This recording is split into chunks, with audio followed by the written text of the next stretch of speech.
I decided to visit my wife at her job as a CEO. At the entrance, there was a sign that said, "Authorized personnel only."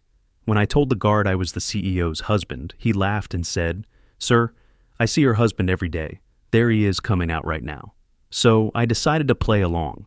The security guard at Apex Solutions Group laughed when I told him I was Michelle's husband.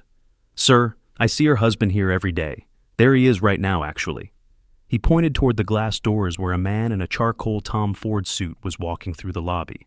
Early 40s, confident stride, expensive watch catching the afternoon light. The kind of guy who looked like he belonged on the cover of Forbes. "Mr. Walsh," the guard called out. "Your wife's still in her 3 o'clock meeting. Should be done in about 20. The man, Brandon Walsh, according to his security badge, nodded and headed toward the elevator bank. He hadn't seen me yet.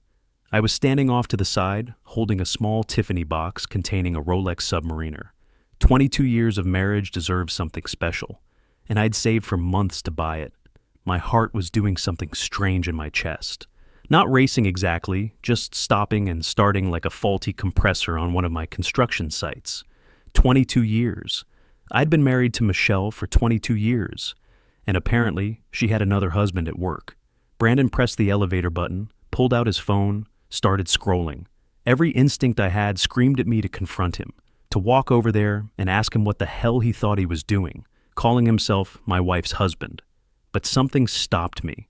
Maybe it was the way the security guard had said it, so casual, so certain, like it was common knowledge, like everyone knew, everyone except me. "You know what?"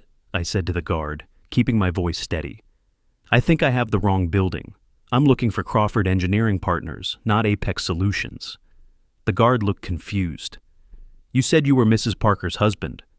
"I said I was a friend of the family. Parker's my name. Must have gotten my wires crossed." I forced a laugh. "Been a long day." I set the Tiffany box on the security desk. "Actually, could you make sure Michelle gets this? Just say Daniel dropped it off. Family friend." The guard shrugged. "Sure thing." I walked out before my legs could give out, my work boots echoing off the polished marble floor of the lobby I'd never seen before, despite being married to the woman who ran this place. I'd been married to Michelle since August 3rd, 2002. Met her when we were both 25. Me, fresh out of my project management certification program at Dallas Community College, her finishing her MBA at UT Dallas. She was brilliant, ambitious, the kind of woman who made plans in 5-year increments and actually followed through on every single one. I was the steady one, the practical one, the guy who managed our finances, kept our home running, made sure the municipal infrastructure projects I supervised stayed on budget and on schedule. Michelle always said I was her foundation, that she could take risks in her career because she knew I'd keep everything stable at home. She'd climbed fast in the consulting world, director at 30, VP at 35, CEO of Apex Solutions Group at 42. She'd turned it from a struggling business consulting firm into a $75 million operation in just 6 years. I was proud of her, so damn proud. I'd supported every late night, every business trip, every weekend she spent reviewing client proposals instead of watching Cowboys games with me on our sectional. Because that's what you do when you love someone. You support their dreams, even when those dreams mean eating dinner alone 3 nights a week. We didn't have kids. Michelle had never wanted them. Said they'd derail her trajectory, mess up her 5-year plans. I'd been disappointed at first. I'd always pictured myself teaching a son how to throw a football in the backyard. But I'd accepted it. Her career was her baby, and she'd poured everything into it. Now, I was sitting in my F-150 in the Apex Solutions parking lot, hands gripping the steering wheel, trying to process what I'd just seen. The truck's air conditioning hummed steadily while my mind spun like a drill bit hitting concrete. Brandon Walsh, Michelle's VP of Business Development. I'd met him exactly once at a company holiday party 2 years ago at some fancy hotel in uptown Dallas. Tall guy, charismatic, the kind of smooth talker who probably closed million-dollar deals over golf games. Michelle had introduced him as one of my rising stars and spent most of the evening discussing energy sector contracts, while I made small talk with the other spouses about property taxes and the Rangers pitching rotation. I'd thought nothing of it. Why would I? I trusted my wife, Trusted her completely, the way you trust load-bearing walls or properly cured concrete. But the security guard had called him Mr. Walsh, had said he saw Michelle's husband every day. Not boyfriend, not business partner, husband. I pulled out my phone and stared at the Tiffany receipt in my photos. $4,800. Almost 2 months of my take-home pay from Crawford Engineering Partners, where I managed road construction projects and bridge repairs for the city of Dallas. I'd been so excited to surprise her, had planned this whole romantic gesture around our 22nd anniversary next month. The irony hit me like a sledgehammer to the chest. I'd bought my wife a $20,000 watch to celebrate our marriage, and she'd apparently been married to someone else all along. I didn't go home right away. Couldn't face the empty house in Richardson, where I'd spent the morning organizing my tools in the garage, planning to install new shelving after surprising Michelle with the watch. The house we'd bought, together 5 years ago, the one with the 2-car garage and the pool Michelle never used. Instead, I drove to a Starbucks 3 blocks away from Apex Solutions and sat in a corner booth with black coffee I didn't drink. The place was full of young professionals with MacBooks and important phone calls, the kind of people Michelle networked with at Chamber of Commerce events. My phone buzzed at 6:47 p.m. Michelle, working late again? Don't wait up. Love you. I stared at that message for a long time. Love you. Did she? Did she actually love me? Or was I just the backup plan, the safety net? The guy who paid half the mortgage while she lived a double life in downtown Dallas. I typed and deleted a dozen responses before settling on. Okay, there's chili in the slow cooker. 3 dots appeared, disappeared, appeared again. You're the best. See you late tonight. I put my phone face down on the scratched wooden table and tried to breathe. Michelle came home at 11:23 p.m. I was in the living room, pretending to read a popular mechanics article about foundation repair techniques. Actually, I'd been staring at the same paragraph about concrete curing for 3 hours, the words blurring together like wet cement. Hey, she said, dropping her leather bag by the door. She looked tired, hair slightly mussed, lipstick faded, the same exhausted look she'd worn 1,000 times before, after long days at the office. How was your day? I asked. My voice sounded normal. I was surprised by that. Exhausting. Back-to-back meetings all afternoon, board presentation at 4. Then Brandon and I had to go through the Q3 projections until almost 11. She headed toward the kitchen. Did you say there's chili? Yeah, in the slow cooker.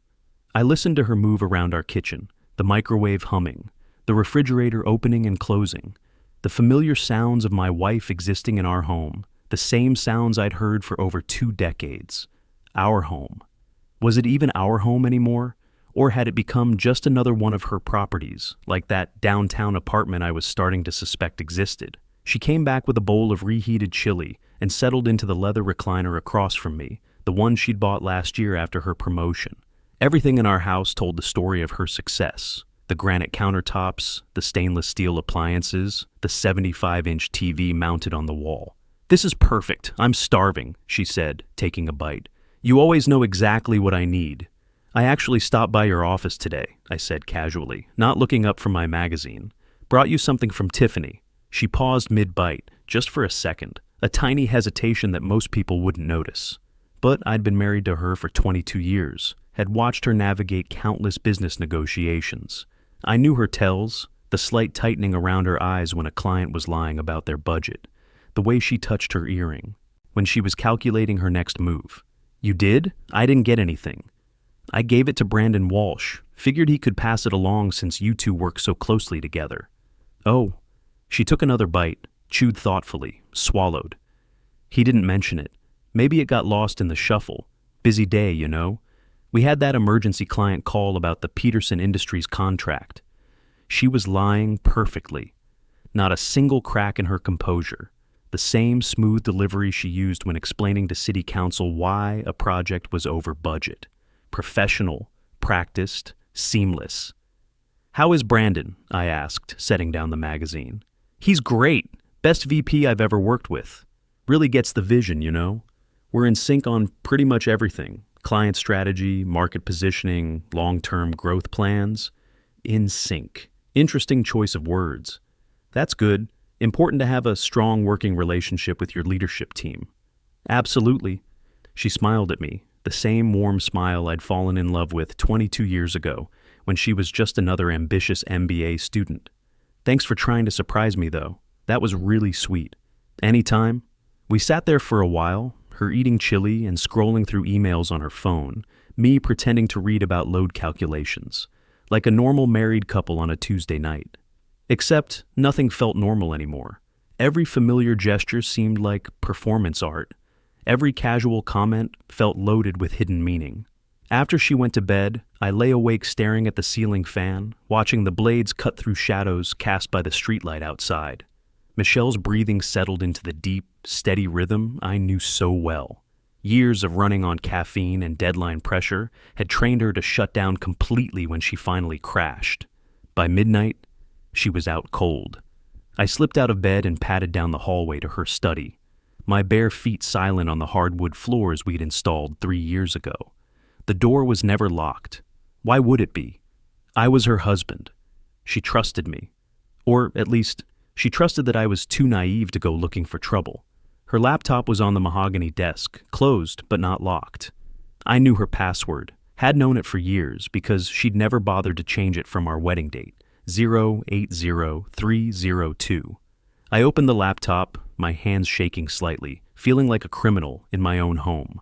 The irony wasn't lost on me. I'd spent years building trust with structural integrity calculations and project timelines, and here I was about to demolish that trust with a few mouse clicks.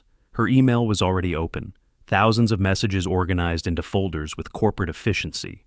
I didn't know where to start, so I started with her calendar, the digital blueprint of her life. The appointments looked normal at first glance. Client meetings, board calls, industry conferences. But then I started noticing patterns, the way you notice stress fractures in concrete if you know what to look for. Dinner with B, 7 p.m. at Il Posto. That was 2 weeks ago.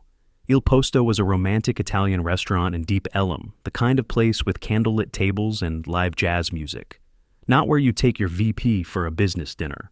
I knew because I'd taken Michelle there for our 15th anniversary, weekend retreat, Grand Hyatt Dallas, scheduled for last month. Michelle had told me it was a women's leadership conference, some empowerment seminar about breaking glass ceilings. I'd encouraged her to go, had even driven her to the airport. I pulled up her credit card statements, using the same methodical approach I used when reviewing construction budgets. Found the charge for Grand Hyatt Dallas. 2 rooms booked initially, both on the corporate card, but one charge had been canceled the day before the trip. 1 room, 2 people. My stomach dropped like a concrete mixer falling off a scaffold. I kept digging through the digital wreckage of my marriage, found more dinners, more trips, more canceled hotel reservations. A pattern spanning back nearly 3 years, all coded in corporate speak, all deniable if questioned. Business dinners, team retreats, client entertainment. Except Brandon Walsh's name appeared on every single entry. I closed the laptop and sat back in Michelle's executive chair, staring at the framed photo on her desk. Our wedding picture from 2002. 2 kids who thought they knew everything about love and commitment, smiling at a camera in a church in Richardson. Michelle in white lace, me in a rented tux that was slightly too big. 22 years of marriage, and I just spent 30 minutes learning that my wife had been living a double life. The next morning, I called in sick to work, first time in 4 years. I was a senior project manager at Crawford Engineering Partners, specializing in municipal infrastructure, roads, bridges, water treatment facilities. The kind of work that kept Dallas running, even if nobody thought about it until something broke. Michelle left for work at 7:15 a.m., kissing my forehead and telling me to feel better, her lips cool against my skin. She smelled like her usual perfume, something expensive from Nordstrom that I'd bought her for Christmas 3 years ago. Back when I thought I knew everything about my wife's life. The second her BMW disappeared down our street, I went back to her study with the focused intensity I usually reserved for structural assessments. I'd been an engineer for 20 years. I knew how to find stress points, how to identify failures before they became catastrophic. And now that I knew what I was looking for, the pattern was becoming crystal clear. I went through every drawer in her mahogany desk, every file cabinet, every box in her walk-in closet. Michelle was organized to a fault, color-coded files, labeled storage boxes, everything in its proper place. But she was also human, and humans made mistakes. They left trails. In the back of her jewelry drawer, hidden under a tangle of costume necklaces she never wore, I found a key. Just a key, silver, standard apartment key with no manufacturer markings. No label, but attached to it was a leather keychain with an address embossed in gold lettering. River District Apartments, Unit 318. River District was a luxury complex in downtown Dallas, the kind of place where tech executives and oil company VPs lived. 30-story glass tower with a view of Reunion Tower and the Trinity River. I'd driven past it dozens of times on my way to downtown job sites. Studio apartments started at $2,500 a month. I grabbed the key and drove there, my F-150 looking out of place in the parking garage full of BMWs and Mercedes. The attendant barely glanced at me. Just another contractor coming to fix something, probably. The parking garage had spaces marked with unit numbers. Space 318 had a black BMW X5 parked in it, the same model I'd seen in Apex Solutions' executive parking area. Brandon Walsh's car. My hands were shaking as I took the elevator to the third floor, the same tremor I got when using a jackhammer for too long. But this wasn't from equipment vibration. This was pure adrenaline and dread.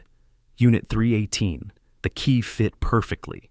The door opened into my worst nightmare. Inside was a fully furnished apartment. Not a temporary rental or a corporate housing arrangement. A home. Hardwood floors that gleamed under recessed lighting, modern furniture that looked like it came from a West Elm catalog, fresh white orchids on the glass coffee table. The air smelled like Michelle's perfume, Chanel No. 5, the expensive one she only wore for special occasions. I stood in the doorway for a long moment, my work boots rooted to the threshold like I was afraid to contaminate a crime scene. Because that's what this felt like, a crime scene. The murder of my marriage, displayed in tasteful furniture and coordinated color schemes. Photos on the marble mantel showed Michelle and Brandon at Galveston Beach, at a fancy restaurant downtown, hiking somewhere with mountains in the background. In every single picture, Michelle wasn't wearing her wedding ring, the simple gold band I'd saved 3 months to buy in 2002, the one she claimed never to take off. I walked through the apartment like I was conducting a structural inspection, documenting everything with the same methodical approach I used for foundation assessments. The kitchen had 2 sets of dishes, 2 coffee mugs on the granite counter, his and hers, a bottle of wine in the refrigerator, something French that probably cost more than my monthly truck payment. The bedroom made me physically ill. A king-size bed with expensive linens, Michelle's clothes hanging in the walk-in closet next to Brandon's suits, her shoes, the Jimmy Choos she'd bought last spring, lined up next to his Italian leather loafers like they'd been living together for years.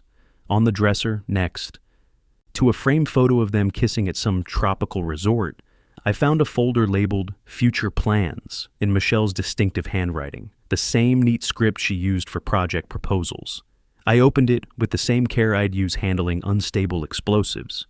Real estate listings filled the folder, houses in Plano, Frisco, South Lake, all in the $600,000 to $900,000 range, all circled with notes in the margins written in Michelle's pen. Great schools nearby, loved the kitchen, close to Brandon's parents in Allen, travel brochures, Santorini, Tokyo, New Zealand, dream honeymoon destinations for their future together. And underneath all of that, legal documents that hit me like a concrete truck, divorce consultation summaries dated from 18 months ago. Michelle had met with 3 different divorce attorneys, shopping for the best deal like she was comparing contractors for a renovation project. The notes were clinical, cold, written in the same tone she used for business reports. Strategy. Frame as irreconcilable differences. Cite Daniel's lack of ambition and emotional distance. Document instances of his failure to support career growth. She'd been building a legal case against me for over a year and a half, collecting evidence like I collected soil samples before breaking ground on a foundation. Every argument we'd ever had, every time I'd asked her to skip a networking event to watch a movie at home, every moment I'd shown any human need for her attention, she'd cataloged it all as ammunition. There were pages of examples. Times I'd supposedly undermined her by asking her to skip work events for anniversary dinners. Times I'd been emotionally unavailable by not wanting to discuss corporate strategy over breakfast. Times I'd shown lack of ambition by being content with my $75,000 salary instead of pursuing an MBA like she'd suggested. Every normal marital friction point had been reframed as evidence of my inadequacy as a husband. The most recent note was dated 3 weeks ago. Timeline: file for divorce by March 2025. Finalized by August. Wedding with B by Christmas 2025. She had it all planned out. Every detail mapped like a construction timeline. My replacement was already living with her part-time. Their future home was already picked out in South Lake's best neighborhood. I was just the obstacle she needed to demolish before breaking ground on her new life. I photographed everything. Every page, every document, every photo on that mantle. 20 years of managing construction projects had taught me the importance of documentation. You never started demolition without a complete record of what you were tearing down. Then, I sat on their couch, their expensive West Elm couch in their secret apartment, and called Howard Phillips. Howard Phillips was the chairman of Apex Solutions Group's board of directors. Retired oil executive, late 60s, sharp as a diamond-tipped drill, bit. I'd met him twice at company events, once at the holiday party where I'd first seen Brandon Walsh, and again at a Chamber of Commerce dinner Michelle had dragged me to last year. "Daniel Parker," I said when he answered on the second ring. "Michelle's husband. We met at the chamber dinner last fall." "Of course. How are you? Is Michelle all right?" "She's fine. I'm actually calling about some concerns I have regarding the company." A pause. In my line of work, you learn to read silence. This one was loaded. What kind of concerns?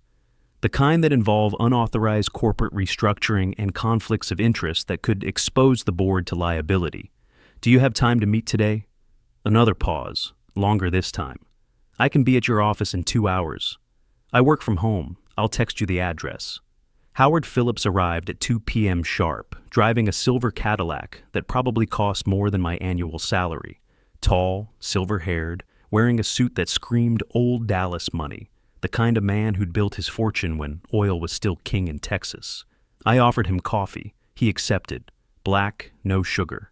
We sat in my living room, the room where Michelle and I had watched Yellowstone marathons and celebrated Cowboys playoff victories. The room that was apparently just a set piece in her elaborate deception. "Show me what you got," Howard said, setting his coffee cup on the solid oak table I'd built myself 3 years ago.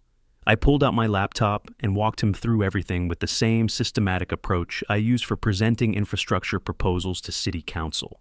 The apartment lease signed 18 months ago. The photos of Michelle and Brandon playing house. The divorce planning documents with their calculated timeline. Then I showed him the financial records I'd compiled that morning.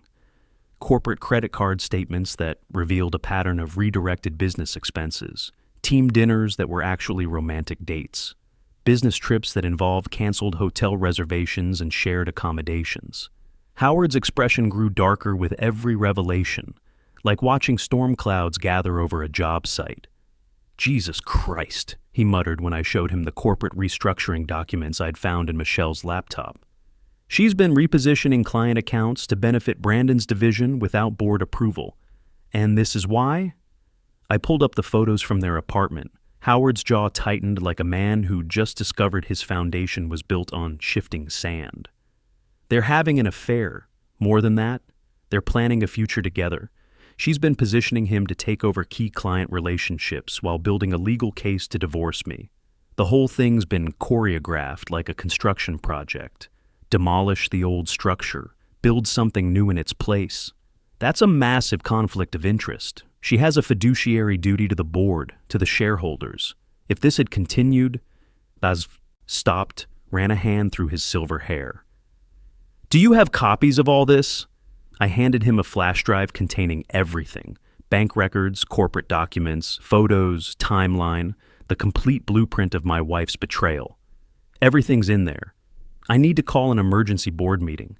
"I figured you would." He stood up, straightening his tie. "Daniel, I'm sorry for what she's done to you personally, but thank you. If this had gone unchecked, the damage to the company could have been catastrophic. We're talking potential SEC violations, shareholder lawsuits, the whole 9 yards.